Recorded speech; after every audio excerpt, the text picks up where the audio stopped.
Hi guys, இன்னைக்கு நம்ம வின்லண்ட் சாகால episode 2 தான் பார்க்க போறோம். வாங்க பார்ப்போம். போன எபிசோடோட முடிவுல கடலுக்கு நடுவுல ஒரு படம் வந்துட்டு இருக்கிறத காமிச்சாங்க. அப்படியே அந்த இடத்துல அந்த எபிசோட் முடிஞ்சு இந்த எபிசோட்ல என்ன நடக்குதுன்னு பார்ப்போம். எடுத்தனே இங்கிலாந்தோட நார்த் சைடை தான் காமிக்கிறாங்க. அங்க ஒரு வைக்கிங் பேஸ் இருக்கு. இந்த வைக்கிங் யாருன்னு பார்த்தோம்னா டென்மார்க், ஸ்வீடன் அந்த மாதிரி இருக்கக்கூடிய நாடுகள்ல கொடூரமான ரொம்பவே அரக்கத்தனமான குணம் கொண்ட படை வீரர்களையும் அதே மாதிரி கொள்ளையர்களையும் வந்து தான் வைக்கிங்ஸ்ன்னு சொல்லிட்டு சொல்லுவாங்க.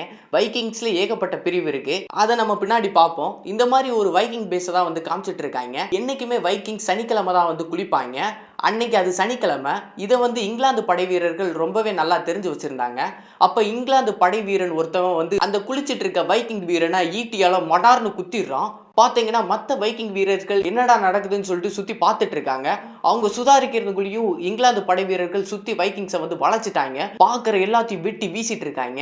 அந்த இங்கிலாந்து படை வீரர்களை தலைமை தாங்கிட்டு வந்த ஒரு வீரன் சொல்றான், இங்க இருக்க எல்லா வைக்கிங்ஸையும் வெட்டி வீசுங்கடா, ஒரு வைக்கிங் கூட இங்க இருந்து தப்பிக்க கூடாது, அதுவும் இல்லாம பெண்கள் குழந்தைகள்னு எவனுக்கும் இரக்கம் காட்டாதீங்க, எல்லாத்தையும் வெட்டி வீசுங்க, இது அரசனோட உத்தரவு அப்படின்னு சொல்லிட்டு அவன் சொல்லிட்டு இருக்கான். எல்லாரையும் காட்டுத்தனமா வெட்டிட்டு இருக்காங்க. அந்த இடத்தவே வந்து தீ வச்சு கொளுத்துறாங்க. அப்படியே கட் பண்ணி ஐஸ்லாண்டை வந்து காமிக்கிறாங்க. தோர்ஃபின் அவனோட ஃப்ரெண்ட்ஸ் எல்லாமே வந்து விளையாண்டுட்டு இருக்காங்க. போர் வீரர்கள் மாதிரி சண்டை போட்டு விளையாண்டுட்டு இருக்காங்க. அப்ப தோர்ஃபின் வந்து டக்குன்னு அவுட் ஆயிருப்பான் போல. தோர்ஃபினும் அவனோட ஃப்ரெண்டான ஃபாக்ஸியும் வந்து பக்கத்துல வந்து படுத்திருக்கான் அவுட் ஆகி. அப்போ வந்து தோர்ஃபின் சொல்றான், சரி நான் வேற டக்குனே அவுட் ஆயிடுறேன்டா அப்படின்னு சொல்லிட்டு அவன் சொல்லிட்டு இருக்க. அப்ப ஃபாக்ஸி சொல்றான், டேய் நம்ம செத்துட்டோம்டா, செத்தவன் பேச மாட்டான்டா அப்படின்னு சொல்லிட்டு அவன் சொல்லிட்டு மாத்துக்கட்டுல பேசி விளையாண்டுட்டு இருக்காங்க. அப்ப வந்து லெய்ஃப் எரிக்சன்ற அந்த பெரியவர் வந்து அங்க வராரு. என்ன தோர்ஃபின் டக்குன்னு அவுட் ஆயிட்ட போல, பனியில படுக்காதரா, சளி பிடிச்சுக்கிற போது அப்படின்னு சொல்லிட்டு அவர் சொல்றாரு. பார்த்தோன்னா அவர் எங்கேயோ கிளம்பிக்கிட்டு இருக்காரு. தோர்ஃபின் எங்க போறீங்க அப்படின்னு சொல்லிட்டு லெய்ஃப் எரிக்சனை வந்து கேட்கிறா. அவர் சொல்றாரு, இந்த மாதிரி நார்வே பக்கத்து நாட்டுக்கு போறேன், சுத்தி பார்க்கல, என்கிட்ட இருக்க பொருள்களை கொடுத்து ஒயினை வாங்கிட்டு வரலாம் போறேன்டா அப்படின்னு சொல்லிட்டு தோர்ஃபின்ட்ட சொல்லிட்டு இருக்காரு. அப்ப தோர்ஃபின் சொல்றா, என்னையும் கூட்டு போங்க தாத்தா, நானும் வர்றேன் அப்படின்னு சொல்லிட்டு அவன் சொல்றான். தோர்ஃபின் விளையாட்டு கூட காமெடியா பேசாத அப்படின்னு சொல்லிட்டு அவர் சொல்றாரு. அதுக்கு அவன் இருந்துகிட்டு, போயா கிளவா, நீ எங்க போய் முட்டினாலும் எனக்கு கவலை இல்லை அப்படின்னு சொல்லிட்டு அவன் பேசிட்டு இருக்கான். பாத்தீங்கன்னா அவர் சொல்றாரு, நம்ம ஊர்ல ஒயின் கொஞ்சம் கம்மியா தான் இருக்கு, நான் இந்த ஆட்டு தோல் எல்லாத்தையும் வந்து கொடுத்துட்டு அதுக்கு பொழுது ஒயின் வாங்கிட்டு வர போறேன். இந்த ஆண்டோட முடிவுல இயேசு கிறிஸ்துவோட பிறந்த நாள் வருது, அதை வந்து நம்ம கொண்டாடணும், அதுக்காக ஒயின் கண்டிப்பா தேவைப்படுது, அதுக்காக தான் நான் போறேன் அப்படின்னு சொல்லிட்டு லெய்ஃப் எரிக்சன் அந்த பெரியவர் தோர்ஃபின்ட்ட சொல்லிட்டு இருக்க. அப்படியே அந்த லெய்ஃப் எரிக்சன் வந்து கடவுளவே கொஞ்ச நேரம் பார்த்துட்டு இருக்காரு. பார்த்துட்டு அப்படி திடீர்னு தோர்ஃபின் கிட்ட, தோர்ஃபின் நான் சொல்ற விஷயத்த உங்க அப்பா கிட்ட போய் சொல்லு அப்படின்னு சொல்லிட்டு சொல்றாரு. என்ன சொல்றாருன்னா, ஒரு பெரிய போர்க்கப்பல் நம்மளை நோக்கி வந்துட்டு இருக்கிறதா உங்க அப்பா கிட்ட போய் சொல்லு அப்படின்னு சொல்லிட்டு சொல்றாரு. தோர்ஃபினும் டக்குன்னு கடலை பாக்குறான். பார்த்தா ஏதோ ஒன்று வந்துட்டு இருக்க மாதிரி இருக்கு. அப்படி தோர்ஃபின் ஓடி போய் அவங்க அப்பா கிட்ட சொல்லலாம்னு போயிட்டு இருக்கான். தோர்ஸ் என்னன்னா ஒரு பட்டறையில வந்து வேலை செஞ்சுட்டு இருக்காரு. அப்ப தோர்ஃபின் ஓடி வந்து அப்பா அப்பா அப்படின்னு சொல்லிட்டு ஓடி வந்துட்டு இருக்கான். என்னடா தோர்ஃபின் சொல்றா அப்படின்னு சொல்லிட்டு அவர் கேட்கிறாரு. இந்த மாதிரி நம்மளை நோக்கி ஒரு பெரிய போர்க்கப்பல் வந்துட்டு இருக்குப்பா, வாங்கப்பா அப்படின்னு சொல்லிட்டு அவன் வந்து சொல்றான். அப்படியும் அந்த போர்க்கப்பலை காமிக்கிறாங்க. பார்த்தா ஃபுல்லா வைக்கிங் படை வீரர்கள் கோடாலியோட வந்து நின்றுருக்காங்க. போன எபிசோட்ல கடைசியா இந்த போர்க்கப்பலை தான் நம்ம பார்த்திருப்போம். அவங்க தான் வந்து இங்க வந்திருக்காங்க. மக்கள் வந்து அவங்களுக்குள்ளே பேசிக்கிறாங்க, என்னடா தோசுன்றாங்க, ட்ரோலுன்றாங்க, யாரையும் தேடி வந்திருக்காங்க, நம்ம தோர்ஸை தான் தேடி வந்திருப்பாங்க போல அப்படின்னு சொல்லிட்டு மக்கள் வந்து அப்படி முணுமுணுத்துட்டு இருக்காங்க. அப்ப அந்த இடத்துக்கு தோர்ஸும் தோர்ஃபினும் வந்து வந்துடுறாங்க. தோர்ஸ் வந்து அந்த வைக்கிங் வீரர்களை பார்த்தனே, ஜோம் வைக்கிங்ஸ் நான் இங்க தான் இருக்கேன் அப்படின்னு சொல்லிட்டு அவர் வந்து கத்தி தோர்ஸ் வந்து சொல்றாரு. அப்படியே ஒரு நிமிஷம் அந்த படையை தலைமை தாங்கிட்டு வந்த அந்த வீரன் வந்து பாக்குறான். பார்த்துட்டு அவன் தலைக்கவசத்தை கலட்டுறான். எல்லா வைக்கிங் வீரர்களும் கையில வச்சிருக்க கோடாலியை ஒரு சுத்தி பட்டார்னு கீழே வச்சு எல்லாரும் குனிஞ்சு நம்ம தோர்ஸுக்கு வந்து வணக்க வைக்கிறாங்க. ஊர் மக்கள்லாம் பார்த்துட்டு, என்னடா அவங்க தோர்ஸுக்கு வணக்க வைக்கிறாங்க, என்ன நடக்குதுன்னு சொல்லிட்டு எல்லாமே புரியாம நின்றுருக்காங்க. அப்ப தோர்ஸ் வந்து அந்த வீரர்களை பார்த்து சொல்றாரு, என்ன தேடி நீ இவ்வளவு தூரம் வருவன்னு எதிர்பார்க்கல ஃப்ளோக்கி அப்படின்னு சொல்லிட்டு தோர்ஸ் சொல்றாரு. அதுக்கு ஃப்ளோக்கி என்ன சொல்றானா, உன்னைய கடைசியா நார்வேல பார்த்தது எங்கேயோ ஒரு மூலையில இப்படி வாழ்ந்துட்டு இருக்கியே நீயே அப்படின்னு சொல்லிட்டு அவன் பேசிட்டு இருக்கான். சரி நான் ஒரு இடத்துக்குள்ள வரலாமான்னு சொல்லிட்டு ஃப்ளோக்கி கேட்டுட்டு இருக்கான். அப்படியே அங்க இருந்து தோர்ஸும் ஃப்ளோக்கி எல்லாருமே தோர்ஸோட வீட்டுக்கு வந்து போறாங்க. அங்க வந்து ஃப்ளோக்கி சொல்றான், டென்மார்க்ல எதிர்பார்க்காத நேரத்துல வைக்கிங்ஸை வந்து இங்கிலாந்து படை வீரர்கள் அடிச்சுட்டாங்க. பாத்தீங்கன்னா ஸ்டார்டிங் சீன்ல இதை பத்தி தான் பேசியிருப்போம். இங்கிலாந்து படை வீரர்கள் எதிர்பார்க்காத நேரத்துல வைக்கிங்ஸ் அட்டாக் பண்ணதை, அதைத்தான் வந்து அந்த ஃப்ளோக்கி வந்து சொல்லிட்டு இருக்கான். அது மட்டும் இல்லாம டென்மார்க்கோட அரசனோட சிஸ்டர் ஸ்வைனையும் வந்து அந்த இடத்துல கொண்டிருக்காங்க. இதை விட டென்மார்க் அரசனுக்கு அடுத்து போர் தொடங்குறதுக்கு ஒரு நல்ல சந்தர்ப்பம் கிடைக்காது. அதனால இந்த ஜோம் வைக்கிங்ஸ் எல்லாமே டென்மார்க் படை வீரர்களோட சேர போறோம், சேர்ந்து இங்கிலாந்துக்குள்ள போறோம் அப்படின்னு சொல்லிட்டு அவன் சொல்லிட்டு இருக்கான். இதுதான் நம்மள மாதிரி வீரர்களுக்கு ஒரு பொற்காலம் அப்படின்னு சொல்லிட்டு ஃப்ளோக்கி வந்து அப்படி பேசிட்டு இருக்கான். நம்ம தோஸ் என்ன சொல்றாருன்னா, ஒரு சின்ன இடம் இது, இந்த கடலை தாண்டி அங்கிட்டு உலகத்துல என்ன நடந்தாலும் எனக்கு கவலை இல்ல அப்படின்னு சொல்லிட்டு தோர்ஸ் வந்து சொல்றாரு. தோர்ஸ் வந்து பாத்தீங்கன்னா முன்ன மாதிரி இல்ல, ரொம்பவே மாறிட்டாரு மனுஷன். அந்த வாழ்க்கையெல்லாம் வெறுத்து போய் தான் இப்படி ஒரு அமைதியான வாழ்க்கையை வாழணும்னு நினைக்கிறாரு. இவங்க பேசுறது நம்ம ஆரின்னு சொல்லிட்டு ஒரு பையன் இருப்பான் அந்த ஊர்க்காரன், அவன் இன்னும் 2 பேர் வந்து இவங்க பேசுறத வந்து ஒட்டு கேட்டுட்டு இருக்காங்க வெளியே இருந்து. நம்ம தாசும் அந்த மாதிரி சொல்ல ஃப்ளோக்கி வந்து கொஞ்ச நேரம் அமைதியா இருந்துட்டு சொல்றான், நம்மளோட தலைவனான சிக்வால்டி வந்து எல்லா வைக்கிங் வீரர்களையும் ஜோம்ஸ்பர்க்ல வந்து சேர்க்கலாம்னு இருக்காரு. அவரோட ஆர்டருக்கு யாருமே விதிவிலக்கு இல்ல. ஏன் இந்த படையை விட்டு போனவன் கூட அதுக்கு விதிவிலக்கு இல்ல. எல்லாரும் அங்க வந்து சேரணும். என்ன ஜோம்ஸ் வைக்கிங்கோட கேப்டன் த்ரோஸ் த ட்ரோல் அப்படின்னு சொல்லிட்டு வந்து சொல்றான். பாத்தீங்கன்னா நம்ம தோர்ஸுக்கு வந்து ட்ரோல்னு சொல்லிட்டு இன்னொரு பேர் இருக்கு. அது வந்து போர்க்களத்துல தான் அந்த பேர் வந்து சொல்லப்படும். அதை சொல்லி தான் வந்து அவன் ஃப்ளோக்கி வந்து இப்ப கூப்பிட்டுட்டு இருக்கான். இதுல இருந்து என்ன தெரியுதுன்னா, ஜோம் வைக்கிங்ஸோட கேப்டனா வந்து ஒரு காலத்துல தோர்ஸ் தான் வந்து இருந்திருக்காரு.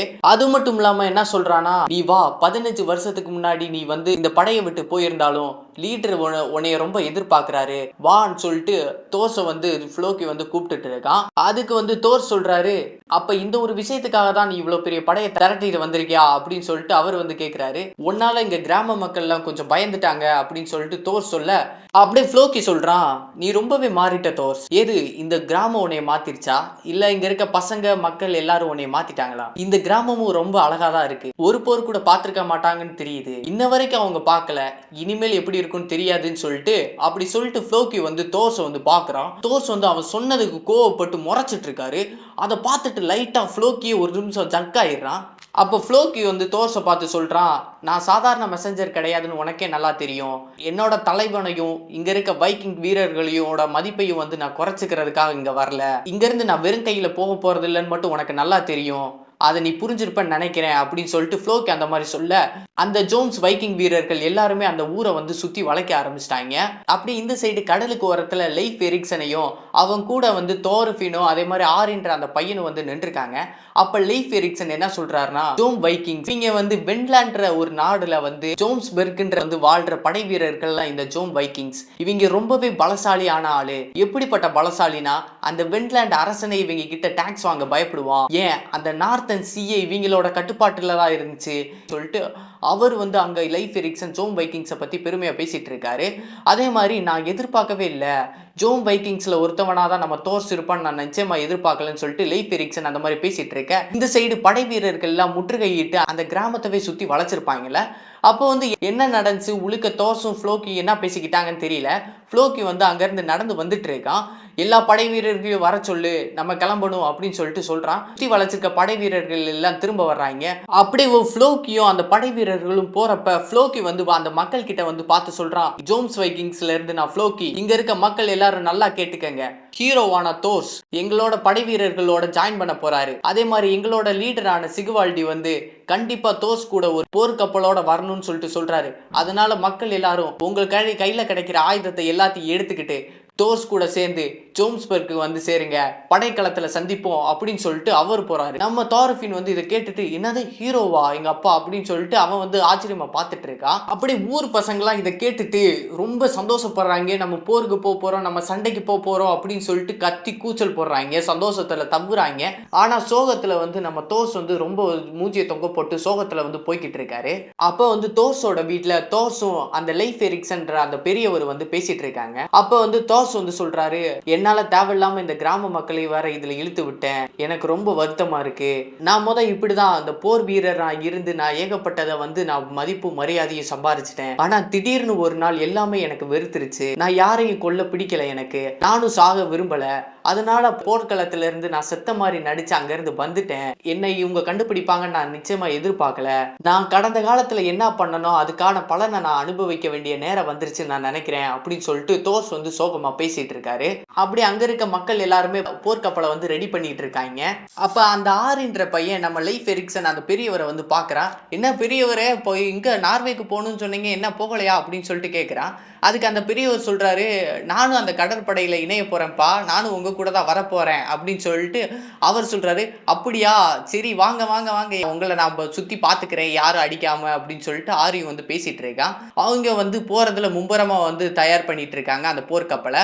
அப்படியே வந்து எல்லாரும் வந்து அப்படி பண்ணிட்டு இருக்க, உன்னர் சைடு வந்து தோர்ஃபின் அவனோட ஃப்ரெண்ட்ஸ்லாம் வந்து அந்த போர் வீரன் மாதிரி சண்டை போட்டு மறுபடியும் விளையாண்டுட்டு இருக்காங்க. இந்த வட்டம் என்ன நினைச்சிருக்கான்னு தெரியல, தோர்ஃபின் வந்து ரொம்ப நல்லாவே விளையாடுறான். எதுவும் வந்து அந்த சுத்தி இருக்க விஷயங்கள் வந்து அவனுக்கு பாதிச்சிருக்கும் போல. அதனால அவன் வந்து போர்னா ரொம்ப கெத்து, போர் வீரர்கள்னா கெத்துன்னு நினைச்சுக்கிட்டு அந்த மாதிரி ஒரு மனநிலைமையோட ஓடி விளையாண்டுட்டு இருக்கான். அப்போ பசங்க எல்லாத்தையும் வந்து காட்டுத்தனமா போட்டு அடிக்கிறான். அவன் அவுட் ஆனக்கு அப்புறமும் பசங்களை போட்டு அடிக்கிறான். அப்ப அந்த பசங்கள்ல 2-3 பேத்துக்கு வந்து காயமாகிருது. அந்த பசங்கள்லாம் கூப்பிட்டு ஒருத்தவர் வந்து தோர்ஸ் கிட்ட வந்து சொல்றாரு, தோர்ஸ் இங்க வா, உன் உதவி தேவைப்படுது அப்படின்னு சொல்லிட்டு ஒருத்தவர் கூப்பிடுறாரு. பார்த்தோம்னா ஒரு பையனுக்கு வந்து விளையாண்டதுல கையை அடிபட்டிருக்கு. என்னப்பா இவ்வளவு அடிபட்டிருக்கு, என்ன செஞ்சீங்க, விளையாட்டுனாலும் பார்த்து விளையாட வேணாமா அப்படின்னு சொல்லிட்டு தோர்ஸ் வந்து சொல்லிட்டு அவனுக்கு வந்து மருந்து போட்டு விட்டு இருக்காரு. இல்ல, தோர்ஃபின் தான் இப்படி அடிச்சுட்டான், அவன் அவுட் ஆயிருந்தான், இருந்தாலும் அவன் வந்து என்ன நினைச்சிருக்கான்னு தெரியல, எங்களை போட்டு அடிச்சுட்டான் அப்படின்னு சொல்லிட்டு அவன் வந்து சொல்லிட்டு இருக்க. அதை கேட்டுட்டு தோர்ஸும் வந்து கொஞ்சம் அரண்டு போறாரு. என்னது ஏன் பையனா அப்படின்னு சொல்லிட்டு அவர் வந்து இருக்காரு. என்ன மன்னிச்சிருப்பா அப்படின்னு சொல்லிட்டு அந்த பெரியவர்கிட்டயும் மன்னிப்பு கேட்கிறாரு, அந்த பையன்கிட்டயும் மன்னிப்பு கேட்கிறாரு. பாத்தீங்கன்னா ஆரி மற்ற பசங்க எல்லாருமே போருக்கு வந்து தயாராகி உண்மையான ஆயுதம் கத்தியெல்லாம் வச்சுக்கிட்டு நிக்கிறாங்க. பாடுறா, இது எங்க அப்பாவோடது, இது எங்க தாத்தாவோடதுரா அப்படின்னு சொல்லிட்டு அவங்க வந்து அந்த போர் கவசத்தையும் ஆயுதத்தையும் வச்சு பார்த்துட்டு இருக்காங்க. இதெல்லாம் வந்து தோர்ஃபின் வந்து தூரமா நின்று பார்த்துட்டு இருக்கான். அவன் கையில வச்சிருக்க அந்த மரக்கட்டை கத்தியையும் அந்த பலகையும் வந்து பார்க்கறான். சரி, இதை நம்ம வச்சிருக்கோமே நினைச்சுக்கிட்டு அந்த மரக்கட்டை பலகையும் வீட்டுக்கு நடுவுல தூக்கி போட்டுட்டு ஸ்டோர் ரூம்குள்ள வந்து போறான். அவங்க அக்கா வந்து தோர்ஃபின் இந்த மாதிரி போட்டா நான் எடுத்து குப்பையில போட்டு விட்டுருவேன்டா, எரிச்சிருவேன்டா அப்படின்னு சொல்லிட்டு சொல்றாங்க. எரிச்சா எரிச்சுக்க, எனக்கு இது இனிமேல் தேவையில்ல அப்படின்னு சொல்லிட்டு அந்த மரக்கட்டை கட்டையை எல்லாத்தையும் வந்து தூக்கி போடுறான். என்னடா இவன் இப்படி பண்றான்னு சொல்லிட்டு அவங்க அக்காவும் வந்து பார்த்துட்டு இருக்காங்க என்ன செய்யறான்னு சொல்லிட்டு. அப்ப அந்த ஸ்டோர் ரூமுக்கு வந்து ஒரு கூடை இருக்கும். அந்த கூடையை வந்து தள்ளி போட்டு பார்த்தா ஒரு பெட்டி மாதிரி இருக்கும். ஃபர்ஸ்ட் டைம் இப்பதான் அந்த பெட்டியை வந்து பார்க்கறான். அந்த பெட்டியை வந்து திறக்கிறான். பார்த்தா அவங்க அப்பா தோர்ஸோட அந்த ஆயுதங்கள்லாம் வந்து இருக்கு. அதுல முக்கியமா பார்த்தோம்னா 2 கத்தி, சின்ன கத்தி மாதிரி இருக்கு. அப்ப தோர்ஃபின் அந்த கத்தியெல்லாம் எடுத்து பார்த்துட்டு இருக்கான், பார்த்து மறந்துட்டு இருக்கான்.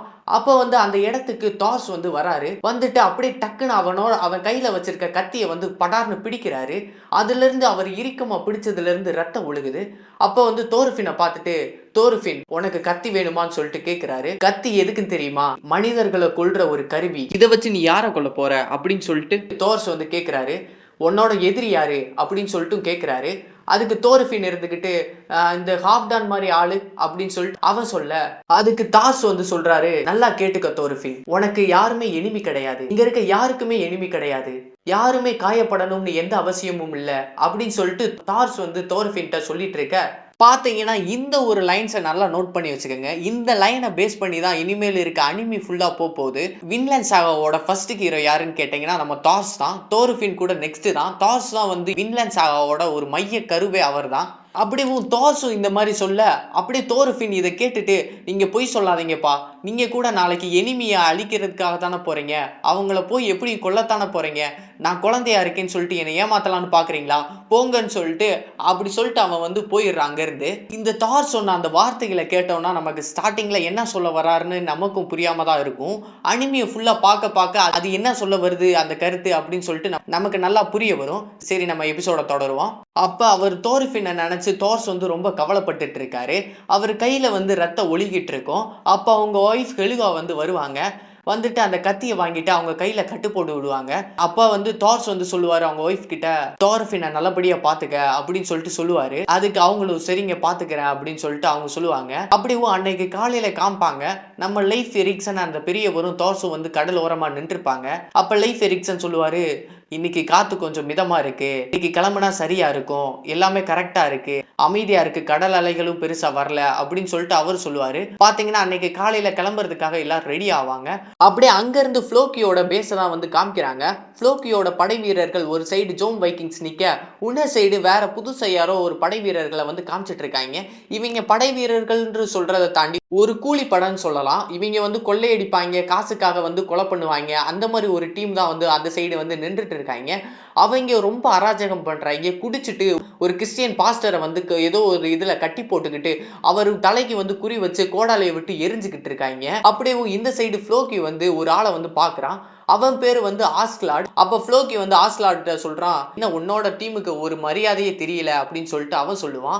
அதுக்கு ஆஸ்லாட் இருந்துட்டு, எங்களுக்கு கிறிஸ்டினை பிடிக்காது, அதை விடு, நீ வந்த வேலையை சொல்லு அப்படின்னு சொல்லிட்டு கால் மேல கால் போட்டுக்கிட்டு ஃப்ளோக்கி முன்னாடி உட்காந்துருக்கான். அப்ப ஃப்ளோக்கி சொல்றான், நான் சொன்னதுல எந்த ஒரு மாற்றமும் கிடையாது, உனக்கு 5 பவுண்டு தங்கத்தை வந்து தர்றேன், தோர்ஸை நீ கொன்று அப்படின்னு சொல்லிட்டு ஃப்ளோக்கி வந்து ஆஸ்லாட் கிட்ட வந்து சொல்றான். அப்படி இந்த இடத்துல இந்த எபிசோட் முடியுது. அடுத்து ஒரு சூப்பரான எபிசோட்ல சந்திப்போம். தேங்க்யூ.